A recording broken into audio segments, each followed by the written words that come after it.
vedare tinokuchingamidzai zvekare kune chimwe chirongwa pano paZim Facebook Secrets and Confessions. Tadzoka zvekare nemamwe mamessages. Regedzai tibva tapinda mumamessages edu atadzoka takakubatirai. Message yedu yekutanga yakamira sekudai: manzi makadi zvenyu mukoma, ndinokumbirawo kuti munge muchindiposterawo nyaya yangu makaviga chitupa changu. Inini ndiri mudzimai, ndine makore 25 years ekuberekwa.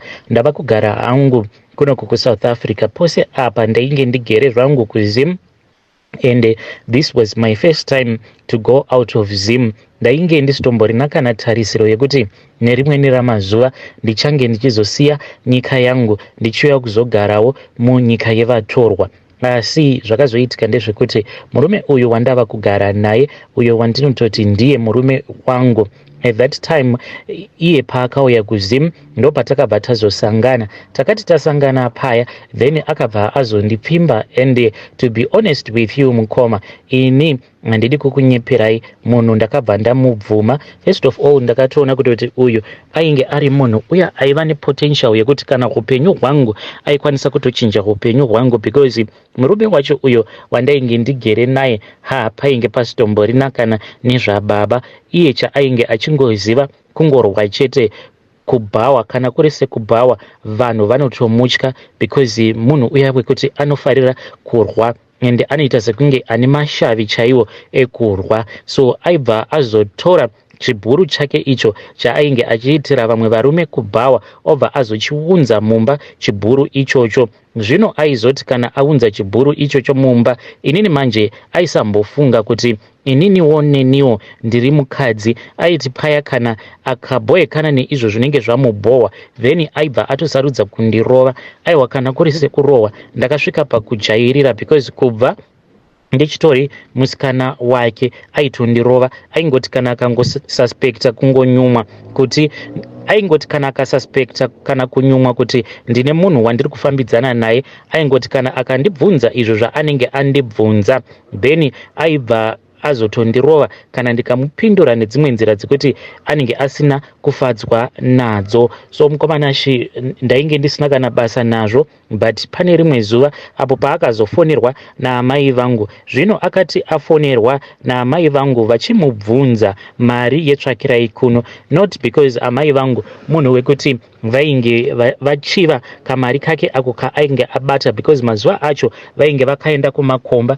ndokubva vanobata mari. So vakabva vazogovana, mari ndaitoiona irimo mumba, but ndainge ndisingatendedzwi kubata mari iyoyo. Iye ndiye ainge ava kutoita saamai, achiita shopping dzose idzo dzaifanira kuti dzinge dzichiitwa. Kunyange madomasi, waitoti kana madomasi apera, then waibva watotaura naye obva watoti zvinotoita sei, nekuti pano hapasisina madomasi. Aibva akutuka obva aenda ozonotenga madomasi aya. Dzimwe nguva waizotogumisidzira watoenda kunokwereta, because aiti kana abuda achiti ndikuenda kunotenga madomasi iwawo aikwanisa kuzotodzoka nawo kana mangwana. So ndakabva ndazoudza amai ndikati mazuva ano mukwasha wenyu ane kamari kake kaainako, but handitombozivi kuti imari. But through kuzobvunzawo vamwe vakadzi avo vacho vamwe varume vaakaenda navo vachienda kunochera goridhe, ndakabva ndazoudzwa kuti zvimari zvavainge vakabata vakagovana, vainge vakagovana ma 1.5 US pamunhu, 1.5 US pamunhu.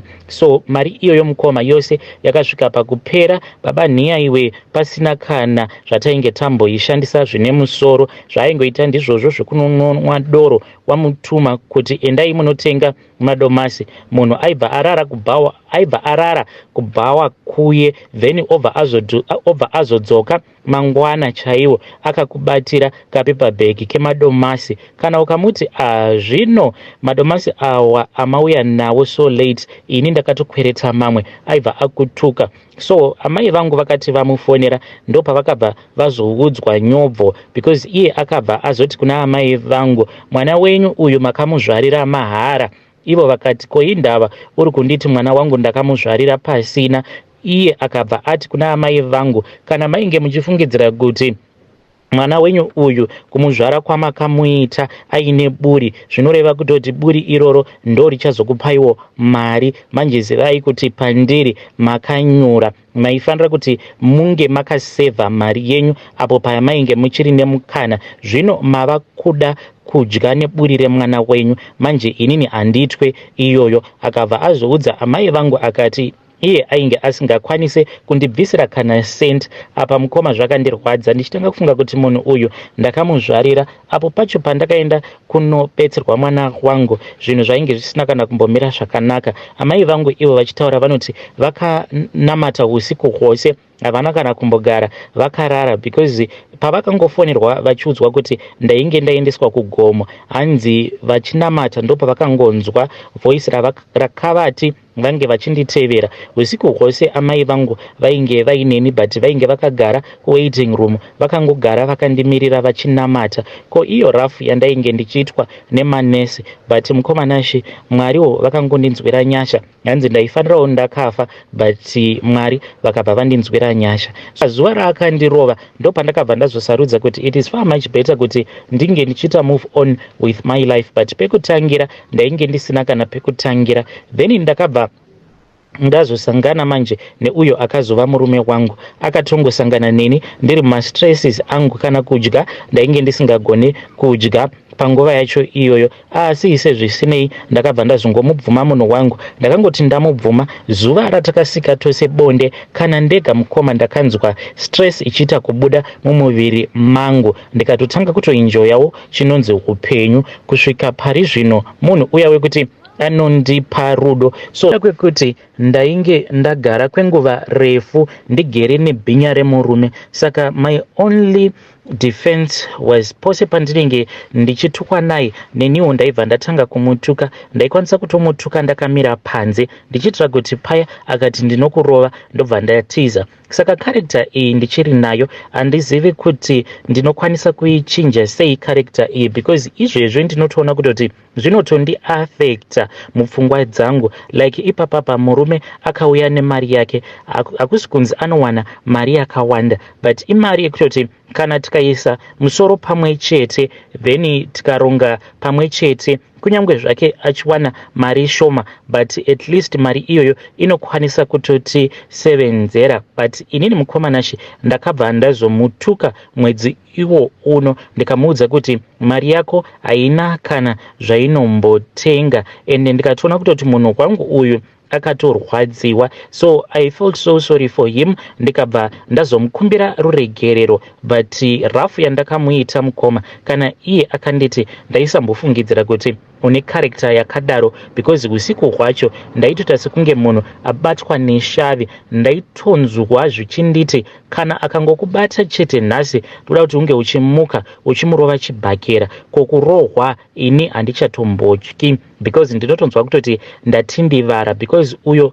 wandainge ndichimbogara naye kuzimu aindirova zvekuti ndaisvika pakufenta, obva atora bhaketi remvura, obva andidira mvura iya, ndichimuka obva atanga zvekare kundirova. Saka ndava munhu uya wekuti I am very stubborn, ende uyo wandigere naye munhu uya wekuti he is too quiet. Haumbofi wakamunzwa achitaura nezwi riri pamusoro. Apa take me as someone wekuti ndakabuda mu relationship yainge iri very abusive, yekuti ndaigara ndichingotukwa ndichingoshoropodzwa. Saka pose apo paanenge achindibata zvakanaka ndinotoona sekunge ibharanzi remurume. And to make matters worse, now ndatova neumwe murume uyo wandakachita naye, but ndakachita naye paWhatsApp. The reason as to why ndakachita naye, I felt as if murume uyu wandigere naye munhu wekuti he is too soft. Saka ndaingozvodza kuti regedzai ndinge ndichingotsvakawo munhu wekuti unyatsokunzwa kuti apa ndiri kutaura nemurume. Saka uyu wandakachita naye zvepaWhatsApp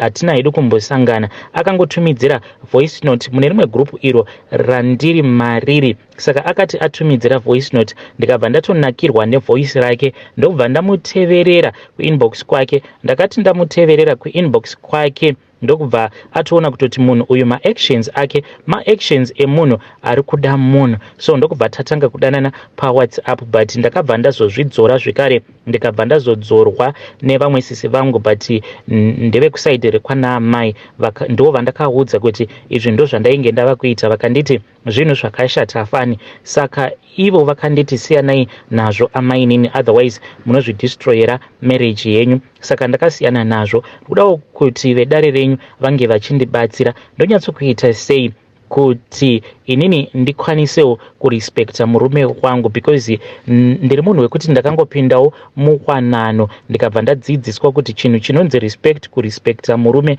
kutya murume mushure mekunge munhu akurova ndo paunobva wazomupa respect. Saka ndikudawo kutodzidziswawo kutotanga patsva, uye how do I stop myself from flirting again with men like the guy that I flirted with on WhatsApp. Handidi kuti zvinhu zvakadaro zvinge zvichizowanikwa zvichizodzokeredzeka zvekare. I want to move on with my life. Munhu wandigere naye, you can see wega kuti munhu uyu he is a good man. Hey vedare, ndo message iyo yandakatumidzirwa ichibva kune mwanasikana uyo. Hanzi ndakagara ndakanganisika nekuda kwekuti murume uyo wandainge ndichimbochaya naye mapoto pandainge ndichiri kuZim, munhu wekuti aiva violent at all the times. Saka kwandiri kuti ndirespekte munhurume hunge murume wacho atondikwidzira izwi. In short, I think vari kuzama kuti ivo ndatova nini, ndokubva vaturwa zvavo nemurume ari quiet and soft, ari romantic. Saka hanzi ndinotoona sekunge asiri murume. Yo, strange things do happen in this world. Ngativabatsirei mucomment section. Regedzai tibva taenda panyaya yedu inotevera. Nyaya yedu inotevera yakamira sekudai so. Hanzi makadi zvenyu mukoma, ndinokumbirawo kuti munge muchindiposterawo nyaya yangu makavika chitupa changu. Saka inini ndakamboshanda kune imwe church, but ndakatoshandawo kwenguva yakati rebei. Panguva yacho iyoyo uyo muprofeti wacho, mutungamiriri wechechi yacho that time ainge asati atombova nemukurumbira. Saka inini ndaishanda semubati wemicrophone. Munoziva zviya zvavanoita mumaprophetic churches kuti uyo anenge achipiwa maprophecies ake, iwewe unenge wakamubatira microphone as part of the usher. Saka inini kubva zvandakaiswa kudepartment reuusher, akabva azondifarira prophet iyeye. Ainge ongoti pano nepapo ndoda kuti unge uchiuya kumba kwangu. Saka izoti kana ndikaenda kumba kwavo prophet vacho, ndaibva ndazonzi ndinge ndichisiya ndagadzira pamba, because panguva yacho iyoyo vainge vachigara kumba kwevabereki vavo, because vainge vakasirwa imba nevabereki vavo. But imba iyi yainge iri family house, umwe neumwe aifanira kuti ange achizowanawo access kuimba iyoyo.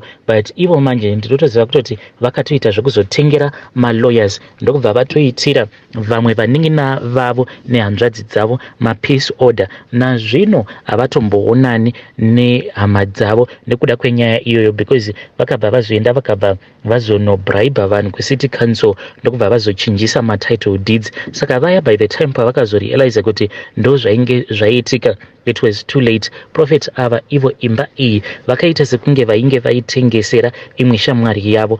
Then uya ndo paakabva azotouya ndokubva azogara pamba paya. But later on nyaya iyi yakazoti yapera, vanhu vava kusambofunga nezvayo. Ndo ivo prophet pavakazodzokera zvekare vakazoita sekunge vainge vatengeserwa imba iyoyo neshamwari yavo, but dzainge dzingori mari dzavo dzainge dzichingochinja maoko, ndokubva vazogadzirisa zvekare matitle deeds. Saka ininiwo ndichizobuda muchechi muya ndichizouyawo kunoku kuJoni kwandiri kutambudzika ndiri nekuda kwekesi iyo yavakaisa pamusoro peupenyu hwangu, because ndakazovaudza kuti inini ndainge ndafunga kuti ndinge ndichienda kwaTilda ndinotaura zvose izvo zvinotyisa zvandakaona vachiita. He then cursed me, ende vakati vandikesa kudaro ndokubva ndazopara mhosva. Ndakapara mhosva yekuti ndaiva neumwe mukaradhi uyo wandainge ndichiwirirana naye, ende ndakatomuziva kuburikidza nekuda kwavo prophet ivavo. Saka nemukaradhi uyu takazowirirana, ende ndokubva tazotanga kufamba tose.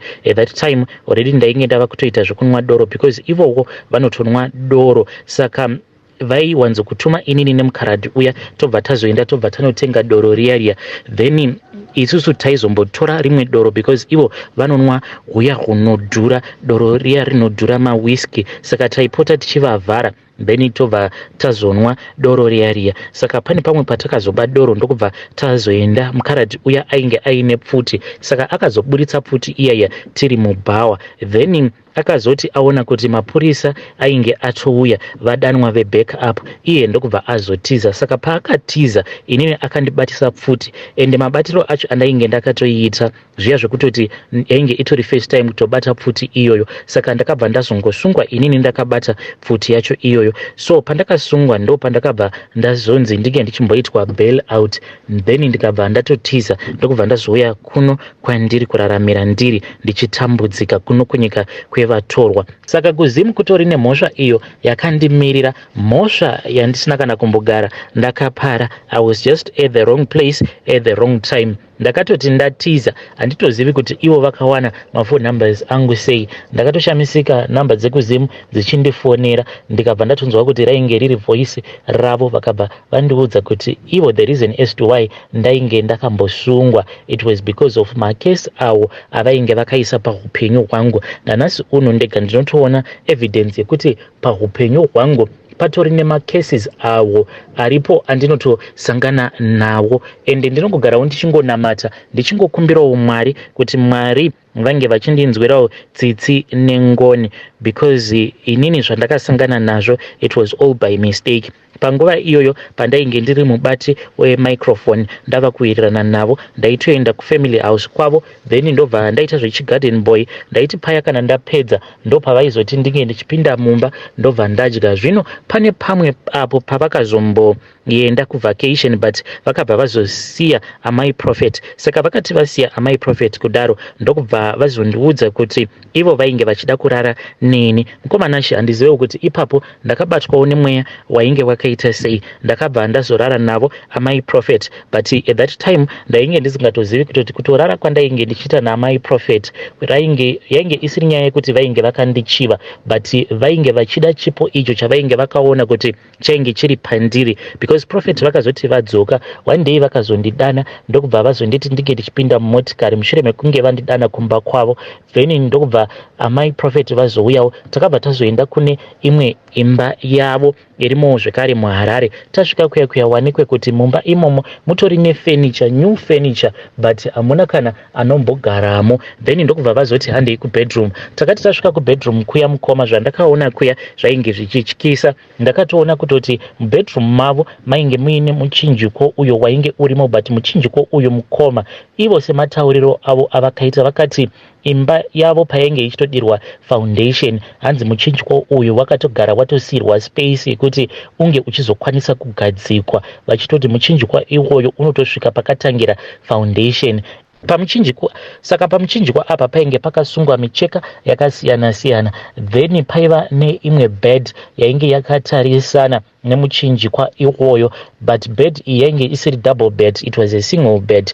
Then ndakabva ndazonzi ndinge ndichikurura nhumbi dzangu. Ndakati ndapedza kukurura nhumbi dzangu ndobva ndakabva ndazoonawo amai prophet vachipindawo mubedroom muya vainge vambobuda, but pavakadzoka vainge vakashama. Ndakabva ndazoona kuti muchiuno mavo vainge vakasungirira zvuma zvavainge vakasungirira, asi mukomanashe zvuma izvi zvaifamba kudai zvichitenderera zvichiita kunge nyoka. Ndikabva ndanzi ndaifanira kuti ndinge ndichisika navo bonde, ndokuzotwarara kwandakazoita naamai mufundisi ndo pandakazoudzwa kuti ndaifanira kuti ndingoramba ndichirara navo, ende ndainge ndichipiwa mari iyo yandainge ndichipiwa. Saka mukuzonofamba ndakazorasikira kune imwe chechi. Ndakati ndarasikira kuchechi kuya, then pane vamwe elder vakazongokaruka vasimuka musi wandainge ndaenda kuchechi ikoko because of zvimwe zvinhu zvandainge ndava kusangana nazvo, because zvaizvezvi kana ndakatarisa sikarudzi yangu mukomanasi, it is just that I got married to a wife that is very understanding. Kubva zvandainge ndakatanga kusangana nemukadzi waprofet